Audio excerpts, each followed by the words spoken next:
ओम श्री महागणाधिपतये नमः। श्री गुरुभ्यो नमः। हरि ओम। शुक्लांबरधरं विष्णुं शशिवर्णं चतुर्भुजं प्रसन्नवदनं ध्यायेत् सर्वविघ्नोपशान्तये। अगजानन पद्मार्कं गजाननमहर्निशम् अनेकदन्तं भक्तानाम् एकदन्तम् उपास्महे।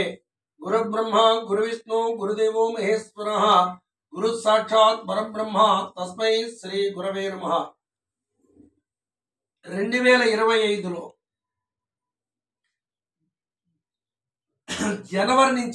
జనవరి 1వ తారీఖు నుంచి డిసెంబర్ 31 వరకు మీన రాశి ఫలితాలను మనం చూసుకుందాం. కామనగా ఏ రాశి వారికైనా మనం ఫలిత భాగం నిర్ణయించుకోవాలనుకున్నప్పుడు, గోచార ఫలితాలు నిర్ణయించాలనుకున్నప్పుడు ఉగాది నుంచి ఉగాది వరకు మాత్రమే నిర్ణయించాలి. ఎందుచేతనంటే సంవత్సరాది నాడు ఉండబడేటువంటి చంద్రుని ఆధారంగా ఆదాయ వ్యయాలు, రాజ్యపుత్య అవమానాలు మనం లెక్కించవలసి ఉంటుంది. కామనగా అంతేకాని ఇంగ్లీషు సాంప్రదాయం ప్రకారంగా మనం గోచార ఫలితాలు చెప్పవలసి ఉంటే సంఖ్యాశాస్త్ర ఆధారంగా చెప్పవలసి ఉంటుంది. అదేవిధంగా ఈ గోచార ఫలితాలే కాకుండా వారి యొక్క గ్రహచారం అంటే వారు పుట్టిన తారీఖు, టైము, ప్లేసును బట్టి కూడా 70% ఉంటుంది. అంచేత ఇది కామన్గా ఏం చేయాలంటే వారు పుట్టిన తారీఖు, టైము తీసుకుని ఎవరైనా బాగా నిష్ణాతుడైన జ్యోతిష్యం చెప్పగలిగిన వారి దగ్గరికి వెళ్ళి వారి చేత జన్మ కుండలి తీయించుకుని జాతక భాగం రాయించుకుని జాతకాన్ని రాయించుకుని ఇప్పుడు ఏం దశ జరుగుతోంది, మంచి జరుగుతుందా చెడ్డ జరుగుతుందా అని చూసుకోవాల్సి ఉంటుంది. ఇంచేత ఆ జన్మ కుండలి ఆధారంగానే 70% ఉంటుంది, 30% ఈ గోచారం మీద ఆధారపడి ఉంటుంది. అదేవిధంగా అంతేకాకుండా ఎలా గోచారం చెప్పాలనుకున్నప్పుడు ఈ సంవత్సరంలో ఏవైనా పెద్ద గ్రహాలు మారాయా అని చెక్ చేసుకోవాల్సి ఉంటుంది.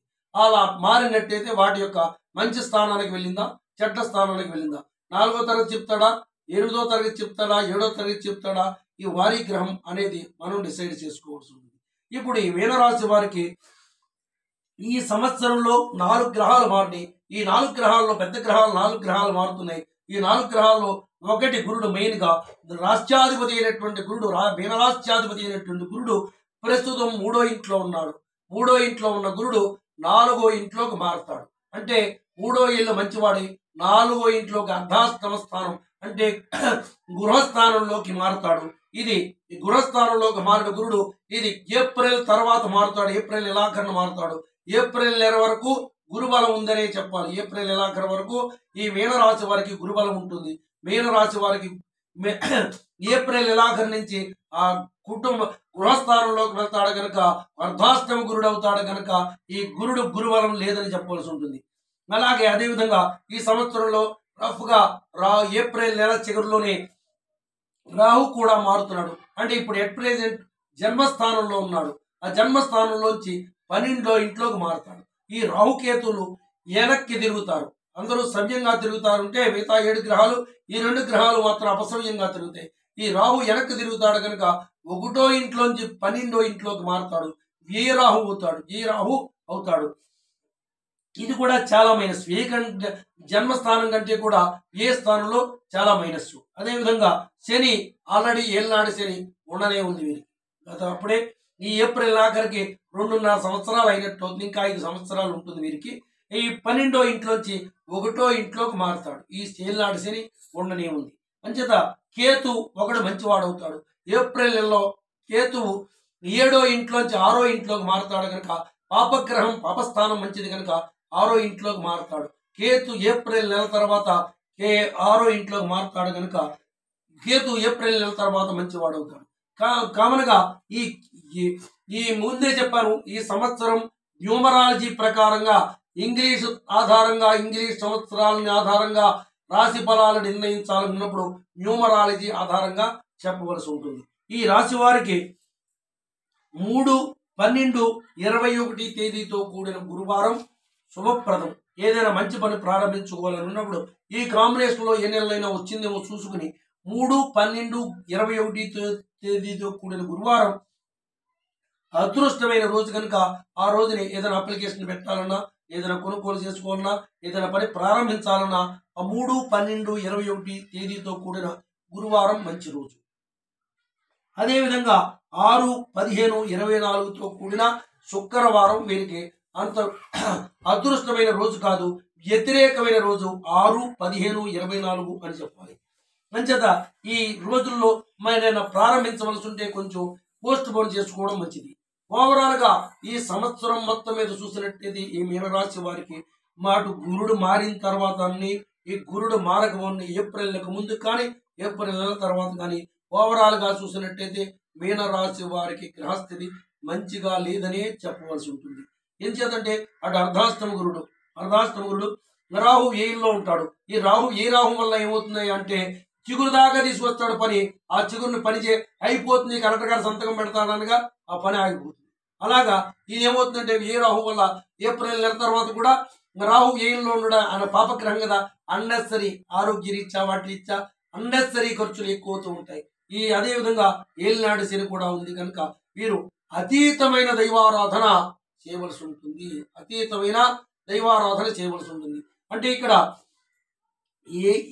దుర్గాదేవి ఆరాధన ఒకటి, వీరు దుర్గాదేవి ఆరాధన ఒకటి, అదేవిధంగా ఆంజనేయ స్వామి ఆరాధన ఒకటి చేయవలసి ఉంటుంది. లేదా ఏం చేత శని రాహులు బాగోలేదు కనుక ఆ శని కంట్రోల్ చేసింది ఆంజనేయ స్వామి మాత్రమే కంట్రోల్ చేశాడు. అందరి గ్రహాలకి అన్ని దేవతల్ని పట్టుకున్నట్టుగానే విద్య నేర్పిన గురువును కూడా సతాయించాడు శనేశ్వరుడు. అంచేత వాడి పని వాడు చేశాడు. అందరినీ పట్టుకున్నట్టుగానే ఆంజనేయ స్వామిని కూడా పట్టుకుందామని ప్రయత్నించాడు ఈ శనేశ్వరుడు. ఓ రోజున శనివారం వచ్చి నా కాలచక్రమానం ప్రకారంగా నీ దగ్గరికి నీకు ఏనాడు శని వస్తుందని స్వామివారికి చెప్పాట ఆంజనేయ స్వామివారికి. అది చెప్తే ఏం చేస్తావు అంటే మళ్ళీ శనివారం వస్తున్నాను అని చెప్పాడు. మళ్ళీ శనివారం వస్తున్నానంటే నీ పన్ను చేయమన్నాడు. ఈయన స్వామివారు ఆయన వస్తాడని కానీ వెళ్తాడని కానీ ఏదో పెద్ద పెళ్లి వారు వస్తారు, బియ్యాలారు వస్తారు అని ఆ ధోరణిలో లేడు. వాడు ఒకడు వస్తాడనే భావనలో లేడు. ఈయన ఎంతసేపు ఈయన పని రామతారకం చేయడమే పని. ఊర్ధముఖంగాను అధముఖంగాను అలాగా మళ్ళీ శనివారం వచ్చేటప్పటికి ఈ శనేశ్వరుడు వచ్చి నుంచున్నాడు. వాడు వచ్చాడనే భావనలో లేడు. ఈయన రామతారకం చేసుకుంటూనే ఉన్నాడు. చాలాసేపటి కళ్ళు తెరిచిన తర్వాత నేను వస్తానని చెప్పాను కదా అన్నాడు. అంటే ఏం చేస్తావయ్యా అంటే శనేశ్వరుడు చెప్పాట ఆంజనేయ స్వామితోటి నేను ఎత్తెక్కుదానన్నట్టు, ఈ శిరస్సు మీద కూర్చుంటానన్నట్టు. ఆ శిరస్సు మీద కూర్చోమన్నాడు. కూర్చున్నాక ఆయన నెత్తి మీద ఒక బండరాయిని పెట్టి ఈయన వందనవంతుని చెప్పి రామతారకం చేసుకున్నాడు. ఈ రామతారకం ఊర్ధముఖంగాను అధముఖంగాను అంటే ఉల్టా సీదా కింద పైన కూడా నడపగల సమర్థుడైన ఈ రామతారకాన్ని చేసుకుంటూ ఉండగా రమ్మనేది అగ్నిబీజం, ఈ మంట వస్తుంది. రమ్మనేది అగ్నిబీజం, ఆ మంట పైన బంధించాడు కదా, ఎటు కదలలేకుండా ఉన్నాడు. వెళ్ళిపోదామంటే లేదు. చాలాసేపటికి స్వామివారి కళ్ళు తెరిచిన తర్వాత నేను వెళ్ళిపోతాను అన్నట్ట. వెళ్ళిపోయి ఏం చేస్తావు నువ్వు, ఎక్కడికి వెళ్ళి ఎవరినో అక్కడ సతాయించడమే పని కదా, అంచేత నువ్వు ఇక్కడే ఉండు, నాకేం పర్వాలేదు ఉండు అన్నట్ట. అలా కాదు నేను ఉండలేకపోతున్నాను అన్నట్ట. ఇంకెప్పుడు నీ జోలికి రానని చెప్పాడు ఆంజనేయ స్వామితో. నీ జోలికి ఇంకెప్పుడు రానన్నట్టు. నువ్వు రాలేవు అన్న సంగతి ఉందే తెలుసు. ఇంచేత పర్మిషన్ అడిగి నువ్వు నన్ను శిరస్సేగావు. ఇంచేత శివుణ్ణి కానీ ఇంకో గురువు గారిని కానీ వాళ్ళ పర్మిషన్ తోటి బాధ పెట్టలే. ఆయన శనేశ్వరుడు టైం వచ్చింది బాధ పెట్టేశాడు. ఆంజనేయ స్వామికి వచ్చేటప్పటికి ఏమింది విత్ పర్మిషన్ అడగవలసి వచ్చింది. అంచేత నువ్వు విత్ పర్మిషన్ మీద వచ్చావు కనుక అప్పుడే తెలుసు నువ్వు రాలేవని అన్నట్టు. అలా కాదు, అసమర్థులు ఉంటారు, వాళ్ళ పరిస్థితి ఏంటి అని అడిగట. అంచేత అప్పుడు నీ పూజ ఎవరైతే చేస్తారో నీకు ప్రీతికరమైన తమలపాకులతో కానీ గంగసింధూరంతో కానీ పూజ ఎవరైతే చేస్తారో వాళ్ళ జోలికి కూడా వెళ్ళను అన్నట్టు. అంచేత శనేశ్వరుడు దోషం పోవడం కోసం ఆ స్వామివారికి శనివారం నాడు పూజ చేసుకుంటే ఆ యొక్క శనిగ్రహ దోషం పోతుంది. అంతేగాని శనేశ్వరుడికి పూజ చేస్తే మనకి ఏ ఉపకారం ఉండదు. ఇంచేత నలమహారాజు అంతటి వాడు కూడా శనేశ్వరుడికి పూజ చేస్తే కొత్త బాధలు వచ్చి పడ్డాయి.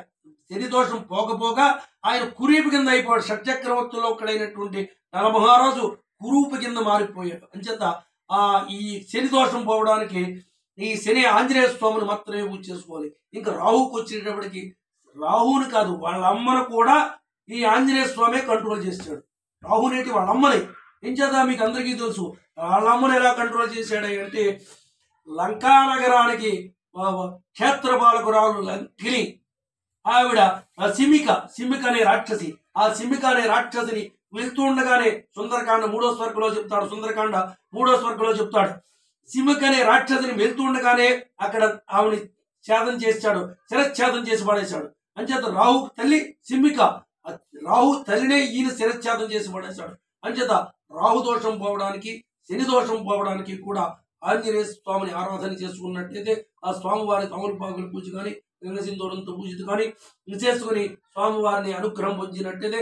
కాకపోతే ఏంటంటే ఇక్కడ ఉన్న మైనస్, స్వామివారికి వారి శక్తి వారికి తెలియదు. మనం అతీతమైన శక్తి కలిగిన అంతటి వాడు ఇంతటి వాడు అని ఒకటి చేయవలసి ఉంటుంది. అంతేకాకుండా ఇంకా ఇంకోటి ఏంటి అంటే అసలు శని ప్రామిస్ చేసిన మాట వాస్తవం. నీ పూజ చేస్తే నీ జోలికి రాను, వాళ్ళ జోలికి వెళ్ళనని చెప్పాడు. కానీ నా అనుభవం మీద చెప్తున్నాను, ఈ శనేశ్వరుడు కూడా వెళ్ళని ఇక్కడ ఇందులో ఏమవుతుందంటే అసలు పూజే చేయనివ్వకుండా వాడికి ఏవో రకమైన ఆటంకాలు కలిగిస్తున్నాడు. అనేక ఎరుగుంది, నేను అనేక వేల కేసులు ఎరుగుతున్నాను. వాడు పూజ చేసుకోవాలి అంటే రోజు పూజ చేసుకునే వాడు కూడా పూజ చేసుకోకుండా చేస్తాడు ఈ శనేశ్వరుడు. పూజ చేస్తే కదా వాడు జోలికన్నా వెళ్ళకుండా ఉన్నాడు. అంచేత పూజే చేయకుండా చేస్తాడు. అంచేత నేను చెప్పేది ఏంటంటే ఎదురీతం ఏదైనా సరే నీ స్వామివారికి ఆంజనేయ స్వామివారికి పూజ చేసుకుని మా ఏళ్ళనాటి శని బాధ లేకుండా. అంచేతండి వాడు అనేక రకాల బాధలు శనేశ్వరుడు అష్టోత్తరంలో ఉంటుంది. కళత్ర పుత్ర శత్రుత్వ కారకాయ నమః అంటే మొగుడు పెళ్ళాం పిల్లలు దెబ్బలాడుకునిలా చేయగల సమర్థుడా అని ఉంటుంది. అంటే అదొక పెద్ద గొప్ప టైటిల్ అని. మరి ఇంచేత వీళ్ళు దెబ్బలాడుకుంటూ ఉంటే ఆయన ఆనందపడతాడు. అంటే అలా కళత్ర పుత్ర శత్రుత్వ కారకాయ నమః అలాంటి పనులు చేయగల సమర్థుడా అని శనేశ్వరుడు అష్టోత్తరంలో ఉంటుంది. అంటే గృహంలో దెబ్బలాట్లు అవి లేకుండా, యాక్సిడెంట్లు అవి లేకుండా, అన్నెసరీ ఖర్చులు లేకుండా ఉండాలంటే ఈ స్వామివారిని, ఆ తోకరాజుని, ఆంజనేయ స్వామిని పూజ చేసి మంగళాన్ని పొందుతారు. మంగళం గోసలేంద్రాయ మణిగుణాత్మనే చక్రవర్తి ధనుజాయ సార్వభౌమాయ మంగళం. సర్వమంగళ మాంగళ్యే శివే సర్వార్థ సదకే శరణ్యే త్ర్యంబకే గౌరీ నారాయణీ నమోస్తుతే.